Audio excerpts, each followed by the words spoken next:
लक्षणा के दादाजी अर्थात दिनकर के पिताजी ने अब तक का जीवन सामान्यतः भक्तियों में बिताया था, जिसके लिए किसी भी प्रकार की शक्ति या परीक्षा की आवश्यकता नहीं रही, और इसी कारण उनका स्वभाव अत्यंत सरल और सौम्य प्रवृत्ति का था।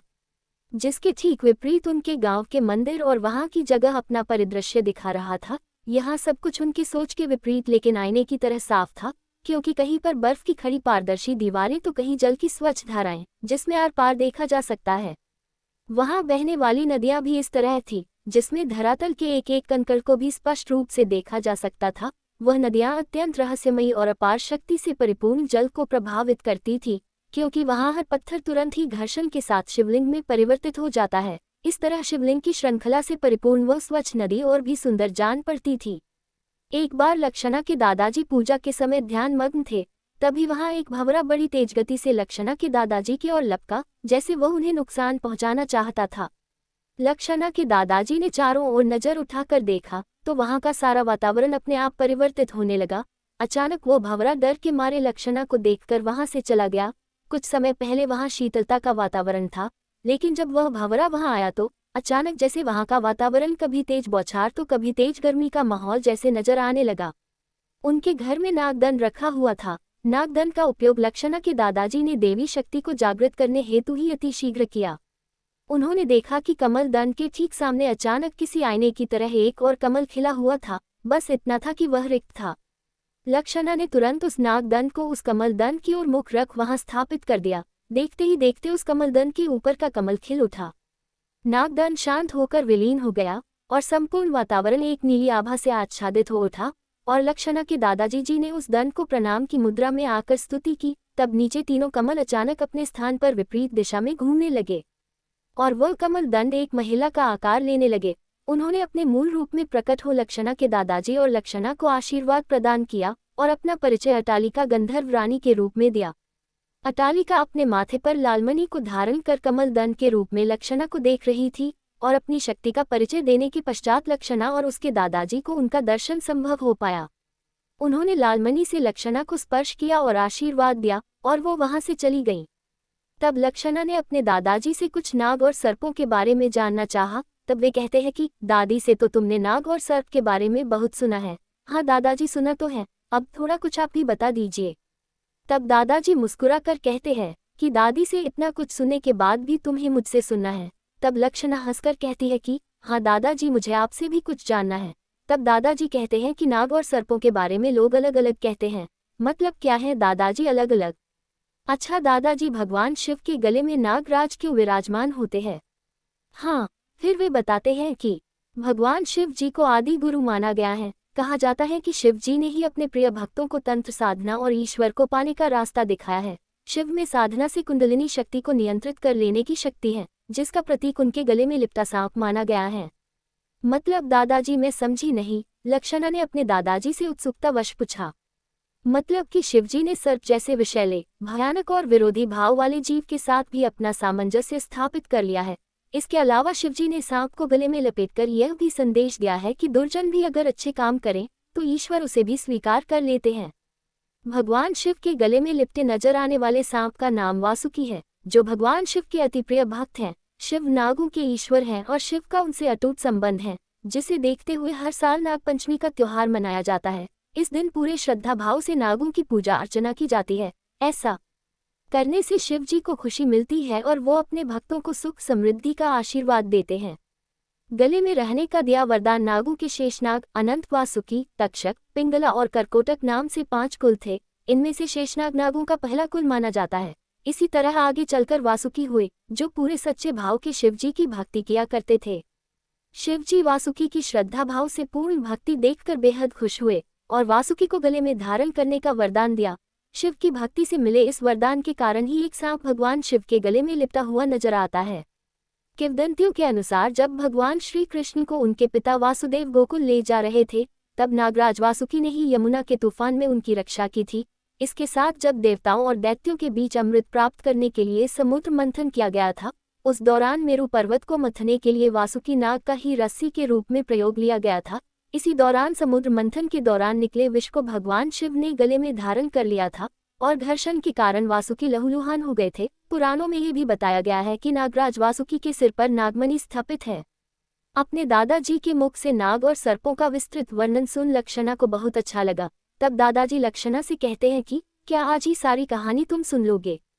अभी तुम्हें स्कूल की पढ़ाई भी करनी है, जाकर के अपना स्कूल का वक्त पूरा करो। कहकर दादाजी वहां से चले गए और लक्षणा अपने कमरे में जाकर पढ़ाई करने लग जाती है। परिवार में तनाव का माहौल देख लक्षणा खुद भी परेशान थी, क्योंकि कोई भी ना आज उससे बात कर रहा था और न ही कोई उसके सवालों के जवाब देने को तैयार था। मतलब साफ था कि अवश्य ही कोई बड़ी परेशानी है, क्योंकि उनके परिवार में अशांति का माहौल दूर दूर तक देखने में नहीं आता। तब फिर भला आज ऐसा क्या हुआ जो सभी चिंतित है और कोई लक्षणा से बात करने तक का समय नहीं दे पा रहा है?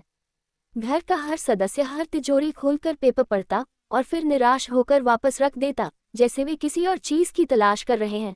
इतने बड़े घर में सबकी अपनी अपनी तिजोरियां और पेपर थे। किसी ने अपने पुराने खत को संभाल कर रखा तो किसी ने अलग अलग प्रॉपर्टी के पेपर। लेकिन कोई भला दूसरे के खतों में क्यों अपना समय बर्बाद करेगा? अवश्य ही कोई और मामला था। सोचते हुए वह जाकर चुपचाप डाइनिंग हॉल में बैठ सबका आना जाना देख रही थी। लक्षणा ने गौर किया कि मेन टेबल पर एक पेपर पेपरवेट के नीचे रखा है, जिसे सभी समय समय पर आकर देखते पढ़ते और फिर अपनी खोज में लग जाते हैं। आज छुट्टी के दिन सुबह से लगभग आधी अलमारियों की जांच की जा चुकी थी, जिनमें शायद प्रॉपर्टी के पेपर रखे हुए थे। उसने बड़े गौर से देखा। वह पेपर कोई साधारण कागज का टुकड़ा नहीं था, अपितु कोर्ट से आया हुआ एक नोटिस था, जिसमें उनके गांव की पैतृक संपत्ति पर मालिकाना हक साबित करने के लिए जमीन की रजिस्ट्री के पेपर मांगे गए थे, जो नहीं मिल रहे थे। और शायद उसका मूल कारण ये भी था कि परिवार पहले एक साथ रहता था, फिर सबने आपसी सहमति से अपना अपना हिस्सा लिया और सभी संपन्न होने के कारण गांव से बाहर शहरों में बस गए। किसी ने भी आज तक पैतृक संपत्ति पर दावा पेश नहीं किया, क्योंकि दिनकर जी के चाचा और ताऊजी बहुत मेहनती और संस्कारी थे। सभी अपनी अपनी जगह पूर्ण संपूर्ण थे। तब फिर भला क्यों कोई उस पैतृक संपत्ति की ओर मुड़कर देखेगा? उसे तो वे सभी बुजुर्गों का आशीर्वाद और उनकी परिछाया मानकर चलते थे। दिनकर जी को अच्छे से याद है कि एक समय ऐसा था जब सभी परिवार कितनी भी व्यस्तता होने पर भी सभी उनके चाचा ताऊजी सबके साथ उनके गांव के आम के बगीचे, जो पुश्तैनी घर से लगा हुआ था, सभी आकर वहां मजा करते थे।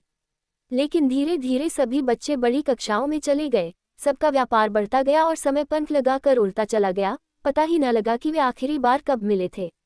कभी कभार किसी शादी ब्याह पर मेल मिलाप हो जाता और कभी कभार अति आवश्यक होने पर फोन की घंटी बज जाती। बस यहीं तक संबंध शेष रह गए थे।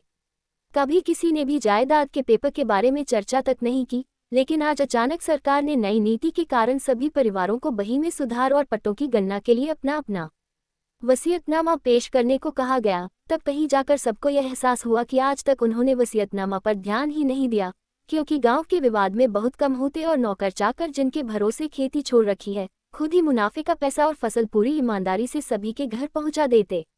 लेकिन आज अचानक आए ये नई समस्या से कैसे निपटे समझ न आता, क्योंकि वास्तव में वह पेपर उस विषय में आज तक किसी ने सोचा ही नहीं था। आज पहले की अपेक्षा कुछ ज्यादा ही टेलीफोन बज रहा है। रह रहकर सबके फोन आते और सब यही सवाल पूछते कि आखिर वसीयतनामा किसी को मिला क्या, क्योंकि गांव के ट्रंक पेटी धीरे धीरे लगभग सभी ने उठाकर अपने घर ले जा लिए, लेकिन वसीयतनामे पर किसी ने ध्यान नहीं दिया। आज वही पुराने ट्रंक खोले जा रहे थे, जिनमें कई पुरानी फोटो, भेजे गए पत्र, पुरानी मुद्राएं, कौड़ी, आना सब कुछ निकल रहे थे, लेकिन वो नहीं मिल रहा था, जबकि जिसकी सब तलाश कर रहे थे। अचानक लक्षणा की ओर उसके दादाजी का ध्यान गया और पूछने लगे, लक्षणा क्या बात है? गंभीर लग रही हो, कोई परेशानी है क्या लक्षणा? लक्षणा ने बड़ी मासूमियत से कहा, नहीं दादाजी, आप सबको परेशान देखकर थोड़ी परेशान हूँ। क्या मैं भी कुछ मदद कर करूँ? उसकी बात सुन ये सोच उसे अपने पुराने ट्रंक के पास ले गई कि इसी बहाने लक्षणा पुरानी चीजों से रूबरू हो जाएगी और शायद उसके सवाल भी खत्म हो जाएंगे, क्योंकि इस समय तो उससे बात करने का समय किसी के पास नहीं है। लेकिन जैसे ही लक्षणा ट्रंक के पास पहुंची, ट्रंक को हाथ लगाकर मन ही मन कुछ सोचने लगी और बोली, दादाजी, क्या आप मुझे आपके दादाजी की तस्वीर दिखा सकते हो क्या? तब फटाफट दिनकर जी के पिताजी ने ट्रंक खोलकर देखना प्रारंभ किया और अंततः उन्होंने एक ब्लैक एंड व्हाइट तस्वीर अपने पिताजी की लक्षणा को दिखाई, जिसमें उनके पिताजी एक हाथ में दादा की तस्वीर और दूसरे हाथ में वसीयतनामा लेकर खड़े थे। लक्षणा ने तुरंत कहा, कागज तो मिल गया दादाजी, यदि आप बात माने तो वह कागजात भी इसी तस्वीर के साथ हैं, यकीन न हो तो खोलकर देख लीजिए। दादाजी भली भांति जानते थे कि लक्षणा में नाग शक्ति के गुण मौजूद है, और उसकी बात असत्य नहीं हो सकती, क्योंकि किसी भी गुप्त राज और धन को तुरंत भाप लेने की शक्ति और ढूंढ लेने की शक्ति नाग और गंधर्व के पास विशेष रूप से संरक्षित है।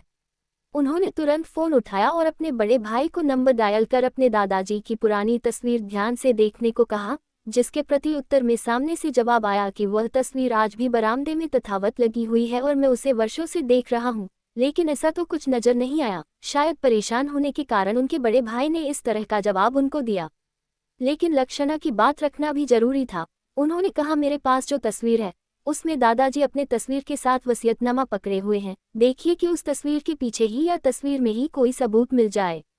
तब तुरंत घर वालों ने उस तस्वीर को पलट कर देखा तो तस्वीर टांगने की जगह और उसके चारों कोने पर सरकारी मोहर लगी थी, जिसे सावधानीपूर्वक खोलकर देखने पर वसीयत के सारे पेपर बिल्कुल सुरक्षित मिल गए। वास्तव में यह वो चरण नहीं था जब लक्षणा अपनी शक्तियों का धीरे धीरे आभास करने लगी थी। भविष्य देखना या भविष्य को भाप लेना उसने अभी अभी प्रारंभ किया था, जो खुद उसके लिए उत्सुकता के साथ भय का भी कारण बनता जा रहा था। कहानी अभी जारी है, इसका अगला भाग जल्दी अपलोड करेंगे। चैनल को सब्सक्राइब करना ना भूलें। धन्यवाद।